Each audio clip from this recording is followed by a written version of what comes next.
আমন্ত্রণ চ্যানেল 24 এর বিকাল 4টার খবরে শুনছিলেন সিলন ফ্যামিলি ব্লেন্টি। সংবাদ শিরোনাম আপনাদের সঙ্গে আছি আমি নাবিলা সোহার। 5 দিনের মধ্যে তদন্ত শেষ করে শিশু রামিসা ধর্ষণ ও হত্যা মামলার চূড়ান্ত চার্জশিট দিল আদালত। দুপুরে আদালতের স্ত্রীসহ সোহেল রানাকে অভিযুক্ত করা হয় চার্জশিটে। এর আগে সকালে সিএমএম কোর্টে হাজির করা হয় আসামি সোহেল রানা ও তার স্ত্রী স্বপ্না আক্তারকে। গতকাল সিআইডির ফরেন্সিক ইউনিট ডিএনএ রিপোর্ট পুলিশের কাছে হস্তান্তর করে। এই রিপোর্টে প্রমাণ মেলে আসামি সোহেল রানাই শিশুটির ধর্ষণকারী। ধর্ষণের পর শ্বাসরোধ করে হত্যা করা হয় 8 বছর বয়সী রামিসাকে। রামিসা ধর্ষণ ও হত্যা মামলার বিচার আগামী 5 থেকে 7 দিনের মধ্যে শেষ হবে বলে জানিয়েছেন স্বরাষ্ট্রমন্ত্রী সালাউদ্দিন আহমদ।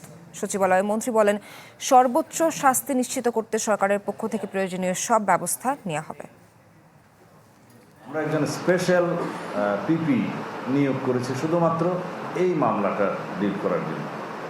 সব কিছু বিবেচনায় আমরা আশা করছি যে আজকের মধ্যে তো চার্জশিট প্রদান করা হবেই এবং খুব সম্ভবত 5 থেকে 7 দিনের ভিতরে এই বিচার কার্য সমাপ্ত হবে।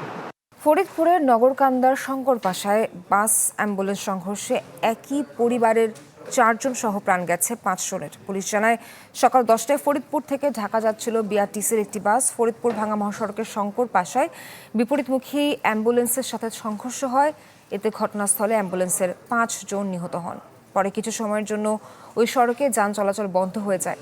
মরদেহগুলো উদ্ধার করেছে হাইওয়ে পুলিশ। জানা গেছে, অ্যাম্বুলেন্সটি মাদারীপুর থেকে ফরিদপুর মেডিকেলে যাচ্ছিল। নিহতরা সবাই মাদারীপুরের বাসিন্দা। গেল 24 ঘন্টায় হামের উপসর্গ নিয়ে আরও 5 শিশুর মৃত্যু হয়েছে। সিলেট শহীদ শামসুদ্দিন আহমদ হাসপাতালে চিকিৎসাধীন অবস্থায় মৃত্যু হয় 8 মাসের শিশু লাবিবার। এ নিয়ে বিভাগে মৃতের সংখ্যা দাঁড়িয়েছে 52 জনে। সিলেটের বিভিন্ন হাসপাতালে হামের উপসর্গ নিয়ে চিকিৎসাধীন রয়েছে মোট 299 রোগী। এদিকে ময়মনসিংহ, গাজীপুর, বরিশাল ও নোয়াখালীতে হামের উপসর্গ নিয়ে মারা গেছে আরও 4 শিশু।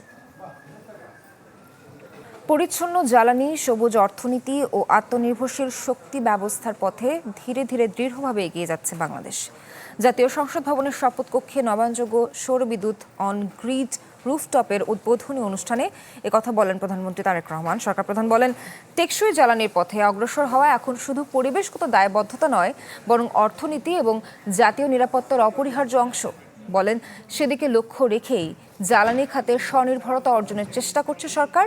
এ সময় উপস্থিত ছিলেন সরকারের গুরুত্বপূর্ণ মন্ত্রণালয়ের মন্ত্রী, প্রতিমন্ত্রী, জাতীয় সংসদের হুইপবৃন্দ ও সংসদ সদস্য সহ সংশ্লিষ্টরা। জাতীয় সংসদ ভবনে 1 মেগাওয়াট রুফটপ সৌর বিদ্যুৎ ব্যবস্থার উদ্বোধনের মাধ্যমে আমার মনে হয় একটা বার্তা বোধহয় আমরা স্পষ্টভাবে দিতে পারবো। সেটি হচ্ছে, বাংলাদেশ পরিচ্ছন্ন জ্বালানি, সবুজ অর্থনীতি এবং আত্মনির্ভরশীল শক্তি ব্যবস্থার পথে ধীরে ধীরে দৃঢ়ভাবে এগিয়ে যাচ্ছে। টেকসই জ্বালানির পথে অগ্রসর হওয়া এখন আর শুধু পরিবেশগত দায়বদ্ধতা নয়, বরং এটি আমাদের অর্থনীতি এবং জাতীয় নিরাপত্তার অপরিহার্য একটি অংশ। দর্শক, এবারে ঈদে ঘরে ফেরা মানুষের খবর জানবো। গাজীপুর থেকে সরাসরি যুক্ত হচ্ছেন রফিকুল ইসলাম খান। রফিকুল, জানাবেন, কালকে থেকে তো ঈদের ছুটি শুরু। আজকে রাস্তাঘাটে ঘরে ফেরা মানুষের জন্য যানবাহনের চাপ কেমন দেখছেন?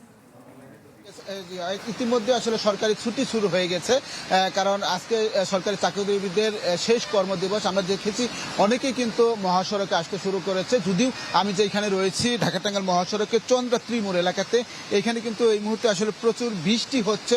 আমরা দেখছি বৃষ্টি উপেক্ষা করেই কিন্তু অনেকেই আসলে বাড়ি যাওয়ার জন্য যে চন্দ্রার স্টেশন রয়েছে সেখানে এসেছেন এবং মহাসড়কে যাত্রী এবং যানবাহনের চাপও কিন্তু রয়েছে। আপনি নিশ্চয়ই দেখছেন যে গাড়ি কিন্তু চলাচল করছে একেবারে ধীর গতিতে। যদিও বৃষ্টি হচ্ছে, বৃষ্টির কারণে গাড়ির গতি কমেছে, তারপরও আমরা সকাল থেকে যেটি দেখছি গাড়ির সংখ্যা কিন্তু অতিরিক্ত যানবাহনের চাপ রয়েছে, যে কারণে চন্দ্রা মোড়ে কিন্তু যানবাহন চলাচল করছে ধীর গতিতে। শুধু যে ঢাকা টাঙ্গাইল মহাসড়ক তা নয়, ঢাকা ময়মনসিংহ মহাসড়কে কিন্তু যাত্রী এবং যানবাহনের চাপ রয়েছে এবং দুটি সড়কে যানবাহন চলাচল করছে, তবে ধীর গতিতে। তো পুলিশের পক্ষ থেকে জানানো হয়েছে, যেহেতু আজকে সরকারি চাকরিজীবীদের শেষ কর্মদিবস, ধারণা করা হচ্ছে যে বিকেল থেকে মহাসড়ক মহাসড়কে চাপ বাড়বে এবং আগামীকাল আংশিক শিল্প কারখানা বন্ধ হবে এবং তারপরের দিন মঙ্গলবার অর্থাৎ সকল শিল্প কারখানা কিন্তু বন্ধ হয়ে যাবে। বন্ধ হলে মহাসড়কে যে যাত্রী এবং যানবাহনের চাপ বাড়ে এবং চন্দ্রমুখকে কেন্দ্র করে যে দীর্ঘ যানজটের সৃষ্টি হয় সেই যানজট যেন না হয় সেই লক্ষ্যে তারা কাজ করে যাচ্ছে এবং সেটি দেখার বিষয় কতটুকু প্রশাসন করতে পারে যানজট মুক্তভাবে মানুষের যাত্রা স্বস্তিদায়ক করতে পারে সেটি এখন দেখার বিষয়। এই ছিল এখান থেকে সর্বশেষ খবর। ধন্যবাদ আপনাকে। গাজীপুর থেকে এদের ঘরেমুখী মানুষের খবরাখবর জানাচ্ছিলেন সহকর্মী রফিকুল ইসলাম খান। কাল শুরু হচ্ছে পবিত্র হজের আনুষ্ঠানিকতা, চলছে শেষ মুহূর্তের প্রস্তুতি। নিয়ম অনুযায়ী জিলহজ মাসের 8 তারিখ মিনায় অবস্থানের মাধ্যমে শুরু হয় আনুষ্ঠানিকতা। শেষ মুহূর্তে কেউ করছেন বায়তুল্লাহ শরীফের তাওয়াফ, কেউ খুঁজে নিচ্ছেন মিনার পথ, আবার কেউ মনোযোগী নফল ইবাদতে। কাল থেকে শুরু হবে আল্লাহর পথে এক ঐতিহাসিক যাত্রা। 9 জিলহজ আরাফাতের ময়দানে হজের মূল আনুষ্ঠানিকতার পর 10 জিলহজ কোরবানি ও শয়তানকে পাথর নিক্ষেপ। ঈদুল আজহার আনন্দকে আরো বাড়িয়ে দিতে সিঙ্গার বেকো নিয়ে এলো বহুল প্রতীক্ষিত ভরপুর সলিউশন অফার ক্যাম্পেইন। এই ক্যাম্পেইনের আওতায় দেশব্যাপী গ্রাহকরা পাচ্ছেন হাজার হাজার ফ্রি পণ্য আর আকর্ষণীয় ডিসকাউন্ট পাওয়ার সুযোগ।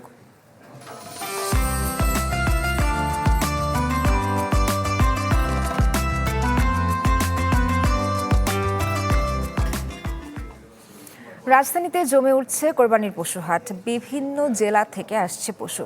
সকালে হাট পরিদর্শন করে কৃষি, মৎস্য ও প্রাণী সম্পদ মন্ত্রী বলেন, দেশেই পর্যাপ্ত গরু আছে, দেশের গরু দিয়ে কোরবানির চাহিদা মেটানো সম্ভব। জানান, ভারতীয় গরু আসা ঠেকাতে সতর্ক সরকার। এবছর 2 সিটি কর্পোরেশনে 2টি স্থায়ী গরুর হাট ও 21টি অস্থায়ী হাটে কোরবানির পশু কেনাবেচা হচ্ছে।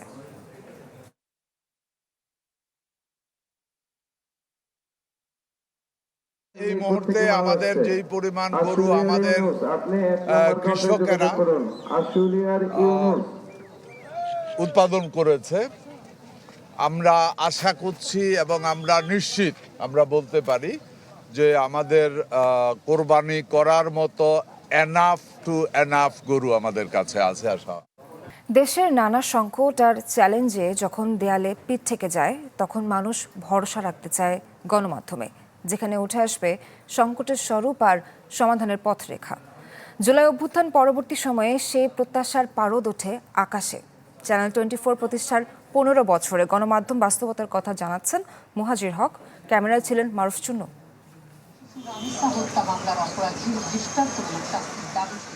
একটা সময় মানুষ খবর দেখত সত্য জানতে, এখন খবর দেখে মানুষ খোঁজে কোনটা সত্য।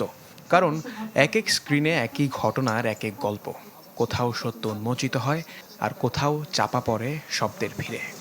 চ্যানেলের অভাব নাই, যারা আমরা বাংলা খবর দিই এই যে আমরা দেখি, আমরা সব টিভির মধ্যে আমরা যা বুঝি তাই। মোবাইলে তো কত না হইলেই হয়ে গেছে গা। টিভিতে খবরটা মানুষ বিশ্বাস করে, এটা অবিশ্বাসের জিনিস না, আবার কিছু অবিশ্বাসের জিনিসও আছে, বুঝছেন। বেশি করে ভালো কিছু কিছু জিনিস আছে। তো আমি তো ছোটোকালের দিকে খবর শুনি, এখন এতদিন তৃপ্তি পাই নাই, খবর শুনি না, এখন পুরোই তৃপ্তি পাই। তথ্যের বিশ্বাসযোগ্যতা নিয়ে এমন দ্বিধা আর দ্বন্দ্ব পাশাপাশি হাঁটলেও বিশ্বাসের জায়গায় এখনও মূলধারার গণমাধ্যমকেই এগিয়ে রাখতে চান অনেকেই। ভাইরালের দুনিয়ায় সেটাই যেন গণমানুষের সত্য ভাষণ। বাংলাদেশের সবচেয়ে বড় টক শো হয় না কোনো স্টুডিওতে, হয় এমন চায়ের দোকানে, যেখানে কোনো অ্যাঙ্কর নেই কিন্তু তর্ক আছে, যেখানে কোনো ব্রেকিং নিউজ নেই কিন্তু খবর আছে। আর এখান থেকেই চূড়ান্ত হয় কোন মিডিয়া সত্য বলল আর কোন মিডিয়া শুধু শব্দ করল। কিন্তু প্রশ্ন হলো, দেশে সাংবাদিকতা সত্যিই কতটা স্বাধীন? অভ্যুত্থানের পর বদলের আশা জেগেছিল, কিন্তু গণমাধ্যমের ওপর হামলা, মামলা, ভয়, চাপ আর নিরাপত্তাহীনতার অভিযোগে সেই আশার ভেতরেও জমেছে শঙ্কা। স্বাধীন গণমাধ্যমের পথে কোথায় তবে আসল বাধা? রাষ্ট্র, ক্ষমতা নাকি মালিকানা? সংবাদ মাধ্যমের বাধা শুধু সরকার নয়, নানা স্বার্থান্বেষী মহল, যারা সত্য লুকোতে চায়, সত্য প্রকাশে ভয় পায়। সরকার যদি শুধু স্তুতি চায় বা তার প্রশংসা চায়, তাহলে সংবাদ মাধ্যম স্বাধীনভাবে কাজ করতে পারবে না। গণমাধ্যমকে বলা হয় রাষ্ট্রের চতুর্থ স্তম্ভ, কিন্তু এ দেশে সরকার বদলালে বদলে যায় অনেক স্ক্রিনের ভাষা, বদলে যায় অবস্থানও। তার প্রতিফলন দেখা যায় বিশ্ব মুক্ত গণমাধ্যম সূচকেও, যে প্রতিবিম্বে 180 দেশের মধ্যে বাংলাদেশের অবস্থান 152তম। গত বছরের চেয়ে পিছিয়েছে আরও 3 ধাপ। গণমাধ্যম যেভাবে মানুষের কণ্ঠস্বর হয়ে উঠবে, এমনকি ব্যবসা হয়ে উঠবে না, মানুষের জন্য একটা প্রতিষ্ঠান হয়ে উঠবে, সেই সমস্ত দিক থেকে চিন্তা করলে আসলে কি গণমাধ্যমকে ঠিক ওইভাবে খুব স্বাধীনভাবে কাজ করছে বা নিজের কণ্ঠস্বর প্রতিষ্ঠা করতে পেরেছে আলাদা করে গণমাধ্যম, সেটা খুব মনে হচ্ছে না। এবং বিশ্বাসযোগ্যতা তো অনেকখানি কমেছে, যদিও চেষ্টা হচ্ছে প্রচুর। বিশ্লেষকদের অনেকে মনে করেন মানুষ চায় এমন এক আয়না যেখানে নিজের মুখটাই দেখা যায়। কারণ সংবাদ শুধু তথ্য নয়, সংবাদ মানে আস্থা, আর সেই আস্থা ভেঙে গেলে হারিয়ে যায় তার সবচেয়ে বড় শক্তি, গণমানুষের বিশ্বাস। মুহাজির হক, চ্যানেল 24, ঢাকা।